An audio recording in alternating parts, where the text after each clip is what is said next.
Hello. हाँ बेटा, देख अब तो बच्चों के भी एग्ज़ाम हो गए। तू 2-4 दिन रहने के लिए आ जा।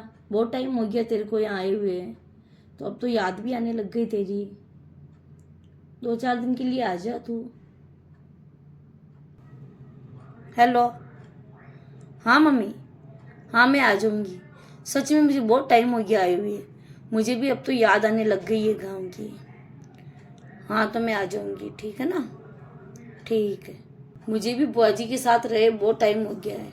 ऐसा करती हूँ, बुआ जी की भी फ़ोन कर देती हूँ, वो भी आ जाएंगे। हम दोनों साथ में ही रह लेंगे।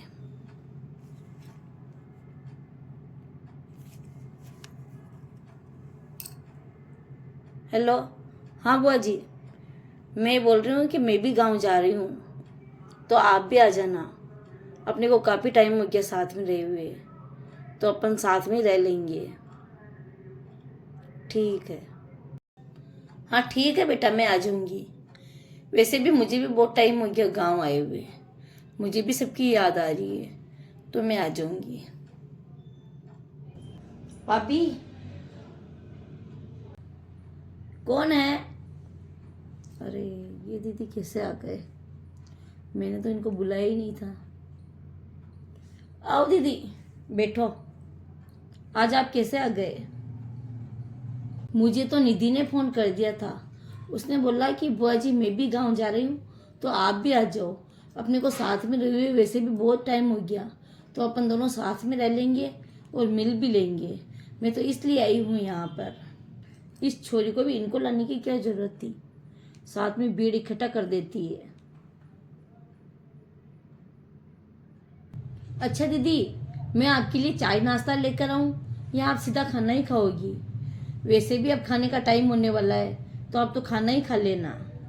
हाँ भाभी, मैं तो खाना ही खा लूँगी। वैसे भी अभी मुझे भूख नहीं है। मम्मी।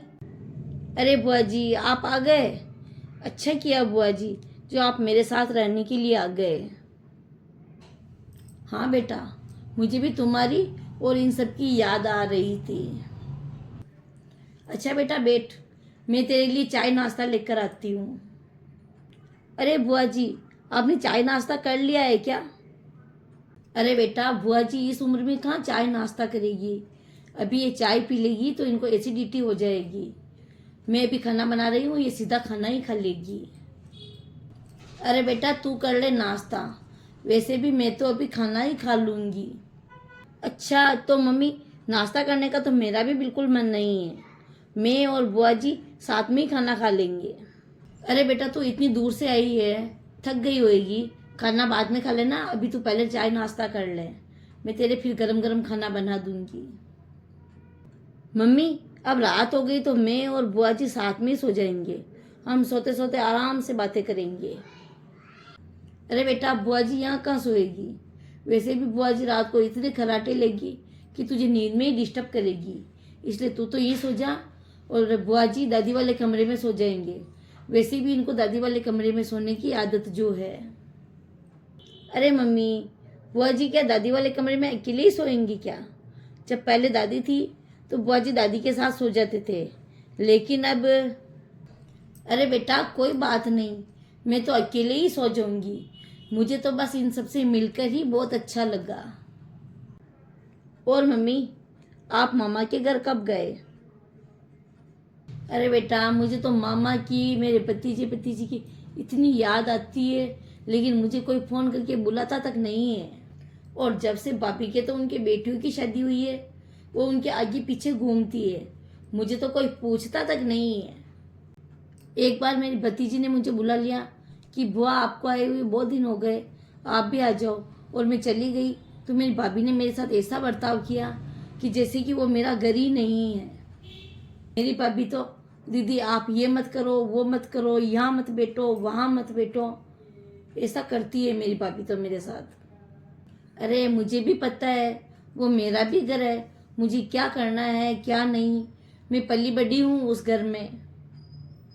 मम्मी, मैं जब से आई हूँ देख रही हूँ आप बुआ जी के साथ ऐसा ही व्यवहार कर रहे हैं। आपने बुआ जी को चाय तक नहीं पिलाई कि उनको एसिडिटी हो जाएगी। अरे बुआ जी भी इस घर की बेटी है, जैसे मैं इस घर की बेटी हूँ, वैसे बुआ जी भी इस घर की बेटी है, लेकिन आप बुआ जी के साथ ऐसा बर्ताव कर रहे हैं जैसे आपके पियर वाले आपके साथ करते हैं। जब आपके साथ ही व्यवहार होता है तो आपको कितना बुरा लगता है, तो बुआ जी को भी कितना बुरा लग रहा होगा आप उनके साथ ऐसा व्यवहार कर रहे हैं तो। हाँ बेटा, तू सही कह रही है, ये तो मैंने सोचा ही नहीं। बुआ जी इस घर की पहली बेटी है, तू इस घर की दूसरी बेटी। दीदी मुझे माफ़ कर दो, मैंने आपके साथ बहुत गलत व्यवहार किया है। लेकिन दीदी अभी आप बिल्कुल मत सोचना कि ये आपका पियर है। आपको जब भी यहाँ की याद आए आप आ सकती हो, ये आपका ही घर है। आपके मायके का घर आपके लिए हमेशा खुला रहेगा। ये हमारा घर बाद में और पहले आपका घर है। लेकिन भाभी, आपने पश्चाताप कर लिया है तो मैं आपसे बहुत खुश हूँ। अगर ऐसी भाभी सबको मिल जाए तो सब बेटियों को अपने माँ बाप की कमी महसूस ही नहीं होने देगी।